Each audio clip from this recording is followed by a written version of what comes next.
ఆచి చికెన్ మసాలా. తెలంగాణ కాంగ్రెస్ లో ఆమె ఓ ఫైర్ బ్రాండ్ లీడర్. కొద్ది రోజులుగా ప్రభుత్వం తీరుపై కాస్త అసంతృప్తితో ఉన్నారు. పార్టీ ప్రభుత్వంలో ఎలాంటి పదవులు దక్కకపోవడంతో హస్తెనకు వెళ్లి ఎమ్మెల్సీ పదవిని సాధించారు. అయినప్పటికీ ప్రభుత్వ కార్యక్రమాల్లో పెద్దగా పాల్గొనడం లేదు.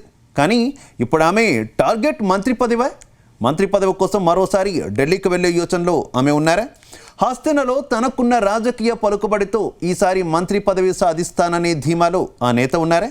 ఇంతకీ ఎవరా లీడర్, ఏంటా మంత్రి పదవి కథ?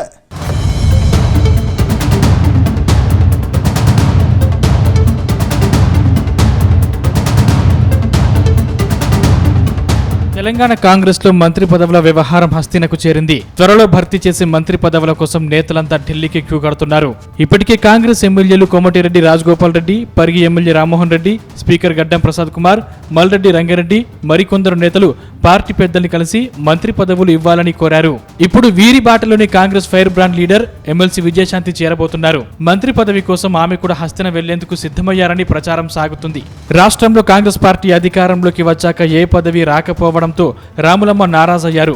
ఆ తర్వాత రాష్ట్ర వ్యవహారాల ఇన్ఛార్జిగా మీనాక్షి నటరాజన్ రాకతో ఎమ్మెల్సీ పదవిని సంపాదించారు.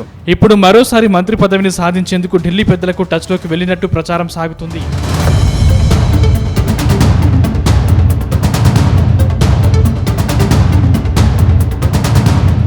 వాస్తవానికి తెలంగాణ రాష్ట్ర సాధనలోనూ విజయశాంతి కీలక పాత్ర పోషించారు. ఆమె మెదక్ ఎంపీగా ఉన్నప్పుడే తెలంగాణ రాష్ట్రం కల సాకారమైంది. అయితే అప్పటి వరకు బీఆర్ఎస్ అధినేత కేసీఆర్ తో సఖ్యతగానే ఉన్న విజయశాంతి అధినేత దూరం పెట్టడంతో కమలం కండువా కప్పుకున్నారు.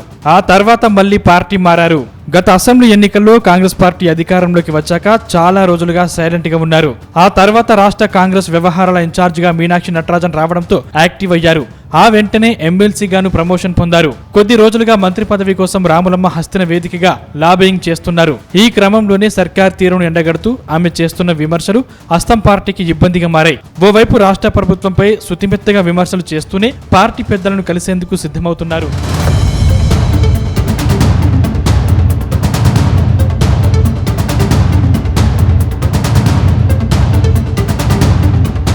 ఇక తెలంగాణలో మంత్రివర్గ విస్తరణ ఈ నెలలో ఉంటుందనే ప్రచారం జోరుగా సాగుతుంది. మిగిలిపోయిన 2 మంత్రి పదవులతో పాటు 3 మంత్రులను తప్పించి వారి స్థానంలో కొత్త వారికి మంత్రి పదవులు కట్టబెడతారని టాక్ వినిపిస్తోంది. అయితే అన్ని రకాల అర్హతలున్న తనకు మంత్రి పదవి ఎందుకు దక్కట్లేదని ఆమె సన్నిహితుల వద్ద ప్రశ్నిస్తున్నట్టు తెలిసింది. నిజానికి కాంగ్రెస్ ఎమ్మెల్సీ అభ్యర్థుల ఎంపికలో విజయశాంతి పేరు రావడం అందరికీ ఆశ్చర్యం కలిగించింది. అసలు విజయశాంతి పేరును ఎవరు ఊహించలేదు. కానీ ఎమ్మెల్సీ వచ్చిన ఆనందం మాత్రం ఆమెలో కనిపించట్లేదట. తాను మంత్రి పదవికి పూర్తి స్థాయిలో అర్హత కలిగిన నేతనంటూ మరోసారి ఢిల్లీకి వెళ్లే ప్రయత్నం చేస్తున్నట్లు తెలుస్తోంది. ఈసారి కూడా ఇక్కడి నేతలతో సంబంధం లేకుండా నేరుగా ఢిల్లీకి వెళ్లి హైకమాండ్ ను కలిసి తన మంత్రి పదవి గురించి చర్చించాలని నిర్ణయించుకుంటున్నట్లు సమాచారం. తనకు మంత్రి పదవి ఇస్తే తాను పార్టీకి ఏం చేయదలుచుకున్నానో కూడా హైకమాండ్ కు నివేదించుకునేందుకు ఒక బ్లూ ప్రింట్ ని కూడా సిద్ధం చేసుకున్నట్లు చెప్తున్నారు.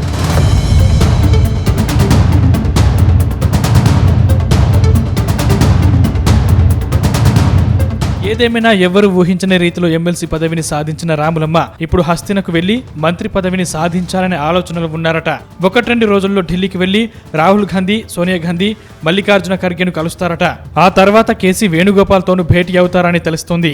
అయితే సీఎం రేవంత్ రెడ్డిని కలవకుండా నేరుగా హస్తినకు వెళ్లి పార్టీ పెద్దలను విజయశాంతి కలవాలని డిసైడ్ కావడం పార్టీ వర్గాల్లో చర్చనీయాంశమవుతుంది. ప్రస్తుతం మంత్రివర్గంలో తన టీంను పెంచుకునే ఆలోచనలో సీఎం రేవంత్ రెడ్డి ఉండగా ఆయన్ను కాదని రాములమ్మకు పార్టీ పెద్దలు మంత్రి పదవి ఇస్తారా లేక ఎమ్మెల్సీ పదవితోనే సరిపెడతారనేది తెలియాలంటే మాత్రం కొద్ది రోజులు ఆగాల్సిందే.